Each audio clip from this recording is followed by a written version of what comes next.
Hello everyone, আমার একটা নতুন ভিডিওতে সবাইকে অনেক স্বাগত জানাই। বিকাল বেরিয়ে পড়েছিলাম ছুটির দিনে। বিকাল বলতে ওই 5:15-20 মতো বাজে। তাও দেখুন এখানে একটু হালকা হালকা রোদ আছে। আমাদের ওয়েস্ট বেঙ্গলে তো শুনেছি 5:15-20 মধ্যে সন্ধ্যা হয়ে যায়। এখানে সন্ধ্যা হতে হতে 6টা মতো বাজে। আমরা আজকে বিকালবেলা হঠাৎ করেই ঠিক করলাম বাইরে বেরিয়ে সামনে একটা জগন্নাথ মন্দির আছে, সেখানে যাব। বেশি দূর না, তো ভাবলাম যে বিকালবেলা করে গেলেই হবে, ফেরত আসতেও পারবো। বেশি দূর হলে আবার বিকালবেলা যেতে একটু প্রবলেম হতো। আর এখানে যেতে যেতে দেখছি একটা ভিরিঞ্চি বলে হসপিটাল আছে। প্রথমে তো আমার এটা দেখে হসপিটাল মনেই হয়নি, হেরিটেজ বিল্ডিংয়ের মতনগুলো লাগছিল। তারপর দেখলাম না, এটা হসপিটাল। দারুণ লাগলো হসপিটালটা দেখে। আমি তো জানতেই পারতাম না এই পাশে না আসলে যে এরকমও মানে ডিজাইনের হসপিটাল হয়। আর বেশি দূর না, আর একটুখানি এখান থেকে আর একটুখানি গেলে পৌঁছে যাব। আর এই পাশে দেখছেন কেমন জ্যামে আটকে রয়েছে সব গাড়িগুলো, নাকি এরকম 15-20 মিনিট থাকে। আর যেতে যেতে সামনেই যে দেখতে পাচ্ছেন ওই যে বড় বিল্ডিংটা যে সুন্দর মতন হয়ে করা রয়েছে, ওইটা হলো হায়দ্রাবাদের মানে পুলিশের হেড অফিস। আমার তো দেখেই অবাক, এত সুন্দর। আমি তো অনেকক্ষণ ধরে দেখছিলাম অফিসটা, খুব সুন্দর লাগছিলো আমার দেখে। প্রথমে তো আমি বুঝতে পারিনি, ওইদিকে আমি খেয়ালও করিনি। সোমনাথ আমাকে দেখালো যে দেখো দেখো ওই দিকটাতে, এখানে আমাদের হায়দ্রাবাদের হেড অফিস পুলিশের।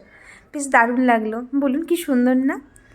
এই বলতে বলতেই পৌঁছেই গেছি। এই হেড অফিসটা রয়েছে তার অপোজিটেই মন্দিরটা, আর সামান্য একটুখানি।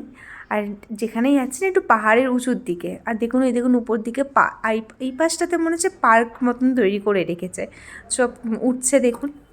আর আমি দেখলাম যত পাহাড়ের উপর দিকে উঠছি তত ঠান্ডা লাগছে। আমি যেখানটাতে রই সেখানে অতটাও বেশি ঠান্ডা পড়েনি, কিন্তু এখানটায় এসে আমার কাঁপুনি দিচ্ছে রীতিমতো, এতটাই ঠান্ডা লাগছে বিকালের টাইমটাতে। আমি পার্কটাতে আসার খুব ইচ্ছা আছে, কি সুন্দর পাহাড়ের মধ্যে কেটে কেটে সিঁড়ি করেছে। আর সামনে দেখতে পাচ্ছেন ওই দেখুন দুটো কি সুন্দর মূর্তি করেছে পাহাড় মানে ওই পাথর কেটে। আমার বেশ দারুণ লাগছিলো। তো এইদিকে আর একবার আসার ইচ্ছা আছে, বাড়ি থেকে বেশি দূরও না। আর চলুন আর একটুখানি এবার পৌঁছে যাব। চলেই এসেছি। এখানে সবাই গাড়ি পার্ক করে রাখছে এই জায়গাটাতে। আমরা ঠিক করছি কোন জায়গাটা একটুখানি ফাঁকা আছে, ওখানে রাখবো। আর এই সামনেই মন্দির, দেখুন হালকা মতন দেখতেই পাচ্ছেন, ওই দেখুন গেটটা ওইটাই। আর সামনেই না জুতো রাখার জায়গাও রয়েছে, তো অসুবিধা হয়নি, যা যা রাখতে চান ওখানে রাখতে পারবেন। মন্দিরটা আমার না এসে বেশ দারুণ লাগছিলোই। কি সুন্দর দেখুন, সব জায়গায় চৈতন্যদেব, কত সুন্দর সুন্দর, মানে ভালো লাগছিলো বেশ। সামনে ওই জায়গাটা যে দেখছেন ওইখানে প্রদীপ জ্বালাচ্ছে সবাই। আমাদের তেমন কিছু পুজোর সামগ্রী কেনা হয়নি বলে আমরা আর টালাই নিই। তো সবাইকে দেখছিলাম এখানে আশেপাশে সব প্রদীপ জ্বালাচ্ছিলো। আর উপরে যে টপে দেখতে পাচ্ছেন ওইখানেই মেন মন্দিরটা। আমরা তার জন্য উপরে উঠে উঠে যাচ্ছিলাম, এখান থেকে ওই উপরে ওই জায়গাটা যেতে হবে। মোটামুটি ভালো লোকই ছিল। মন্দিরের ওই পাশটায় গিয়ে সামনেই দেখছি নবগ্রহের মন্দির, মানে ঠাকুর রয়েছে। তো প্রথমে না তো বুঝতে পারিনি এটা নবগ্রহ ঠাকুর।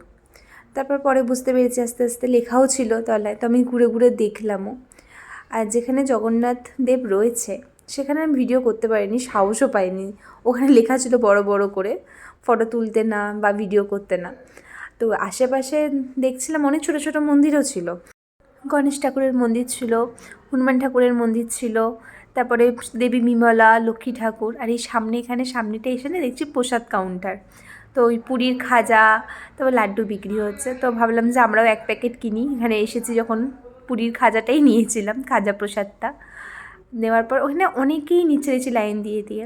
তারপরে সেখানে অনেকেই বসে আছে নিচে, পুজো হচ্ছে উপরে। তো আমরা ভাবলাম যে কিছুক্ষণ আমরাও বসি, তারপর একটু পরে বেরিয়ে যাব।